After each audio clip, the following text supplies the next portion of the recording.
Welcome again to our YouTube channel Jat history and Virasat. जाटों के DNA को लेकर पहले भी बहुत सारी डिबेट हुई है, पेपर पब्लिश हुए हैं, तर्क वितर्क हुए हैं कि जाट भारत के मूल निवासी है या बाहर से कहीं आए। खैर, ये मुद्दा हमेशा से सामाजिक कम और राजनीतिक ज्यादा रहा है। आज इस वीडियो में आप लोगों को मैं फैक्ट, माइग्रेशन रूट्स और डीएनए स्टडीज के आधार पर आसान भाषा में समझाने का प्रयास करूंगा कि जेनेटिकली जाट बने कैसे, हमारे पूर्वज कहीं से चलकर आए हैं या यहीं इसी धरती के मूल निवासी थे, और आज हम में किस तरह का डीएनए सर्वाधिक है। ये मैप देखो, इंसानों की जितनी भी शुरुआती पॉपुलेशन निकली है वो अफ्रीका से निकली है, जिन्हें हम हंटर गैदरर्स या आदिवासी कहते हैं। ये लोग पूरी दुनिया में अफ्रीका से फैले, इसलिए जहां भी रहने लगे वहां के शुरुआती बसंदे यही लोग कहलाए। अफ्रीका से ईरान होते हुए ये भारत में भी आए और इन्हीं शुरुआती लोगों को हमने मूल निवासी कहा। जेनेटिकली बात करूं तो AASI बोलते हैं, मतलब ancient ancestral south Indian. Africa से निकले इन शुरुआती इंसानों का हैप्लोग्रुप A था, जो बाद में अलग अलग जगह माइग्रेशन की वजह से आए, पर्यावरण परिवर्तन और मिक्सिंग की वजह से बदलता गया। उदाहरण के तौर पर जब ये भारत आए तो इनका हैप्लोग्रुप A था, जो भारत की जलवायु और पर्यावरण परिवर्तन के कारण समय के साथ I बन गया। ऐसे ही अलग अलग जगह के शुरुआती बसंतों में भी फर्क आया, जिसे अलग अलग हैप्लोग्रुप I, J, K और A आदि नामों से पहचान दी गई। इसलिए मूल निवासी सिर्फ भारत में नहीं थे, पूरी दुनिया में जहां भी अफ्रीका से शुरुआती इंसान गए वो सब मूल निवासी कहलाए। सब ब्लैक लोग ही थे, जिन्हें हम शिकारी कहते थे, हंटर गैदरर्स या कह लो आदिवासी। अब ये मैप देखो, यहाँ आपको समझ आएगा कि 10,000 BC मतलब आज से 11,900 साल पहले अफ्रीका से जब ये शिकारी हंटर गैदरर्स, जिन्हें मैप में WSG, EHG, CHG से रिप्रेजेंट कर रखा है, वो ईरान की तरफ आए, तो यहाँ पहले से मौजूद ईरानियन फार्मर्स, जिन्हें IF से डिनोट किया है, और AASI लोगों के साथ मिक्स होते हैं, जिससे इंडस पेरिफेरी IP बनता है, जिसे हम इंडस वैली डीएनए भी कह देते हैं। हरियाणा, पंजाब, पाकिस्तान में फैली हुई सिंधु घाटी सभ्यता में अब तक जितने भी कंकाल मिले हैं उन सब में यही डीएनए था, और ईरानियन फार्मर AASI व हंटर गैदरर्स का मिक्स था। अब ये है अपनी मेन पॉपुलेशन।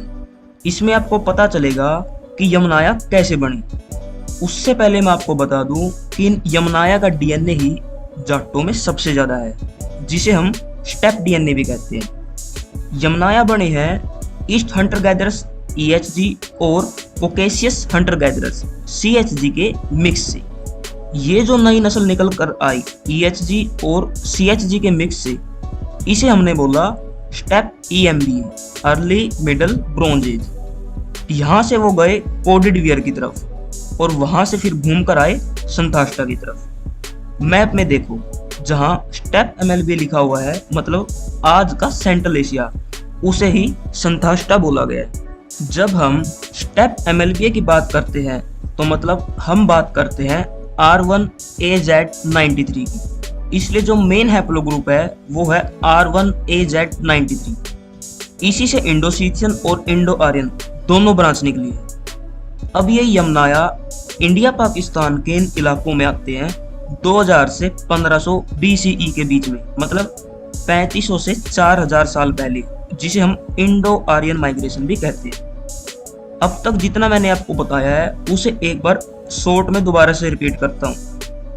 अफ्रीका से शुरुआती इंसान पूरी दुनिया में फैले और जहाँ जहाँ बसे उनमें वहाँ की जलवायु, खान पान और पर्यावरण की वजह से समय के साथ डीएनए में फर्क आया, और उसी के आधार पर उन्हें west hunter gatherers, east hunter gatherers, Caucasus hunter gatherers में बांटा गया। वेस्ट हंटर गैदरर्स और कोकेशियस हंटर गैदरर्स की जब मिक्सिंग हुई तो यमनाया नस्ल निकल कर आई। ये दुनिया की सबसे ताकतवर नस्ल थी और इनके डीएनए को हमने स्टेप MLB से परिभाषित किया। 3500 से 4000 साल पहले जब ये यमनाया लोग भारत में आते हैं तो इनका स्टेप डीएनए या पहले से मौजूद ईरानियन फार्मर्स और AASI में मिक्स होता है, जिसे इंडस वैली डीएनए कहा गया। अब सबसे अहम हम लोगों के लिए ये समझना है कि ANI और ASI क्या है, वह बने कैसे। ANI है एंसेस्ट्रल नॉर्थ इंडियन और ASI है ancestral south Indian. Step MLBA जब इंडस वैली डीएनए मतलब IP में मिक्स होता है तो ANI निकल कर आता है। वहीं जब इंडस वैली डीएनए मतलब IP जब AASI ancient ancestral south Indian में मिक्स होता है तो ASI निकल कर आता है। जाट ANI मतलब एंसेस्ट्रल नॉर्थ इंडियन है, जिनमें 40 से 50% स्टेप MLB है, 25% ईरानियन फार्मर डीएनए है और 25% AASI डीएनए है। अब ये मत समझ लेना कि सिर्फ जाट ही मिक्स हुए, दुनिया में ऐसी कोई नस्ल नहीं जो मिक्स ना हो। एक बार ये फोटो देखो, ब्रिटिश, रशियन, जर्मन सब मिक्स है, लेकिन सब में यमनाया डीएनए कॉमन है। जाटों में 50% तक है, जो बाकी किसी भी भारतीय से हमें अलग बनाता है और यूरोप के करीब लेकर जाता है। इसलिए जिस कौम में जितना ज़्यादा स्टेप डीएनए होगा वो फिजिकली और मेंटली उतनी ही ज़्यादा ताकतवर होगी। और यही कारण है कि जाट महज 2% होकर भी भारत पाकिस्तान के हर क्षेत्र में अव्वल रहते हैं। हमारे बुजुर्ग इन सब बातों से भली प्रकार वाकिफ थे और इसीलिए सख्त सामाजिक प्रावधान बनाए गए थे ताकि हमारा खून मिक्स ना हो और नस्ल की शुद्धता बरकरार रहे। उम्मीद है नई पीढ़ी भी इन बातों को अहमियत दे पाएगी। जय हिंद, जय भारत।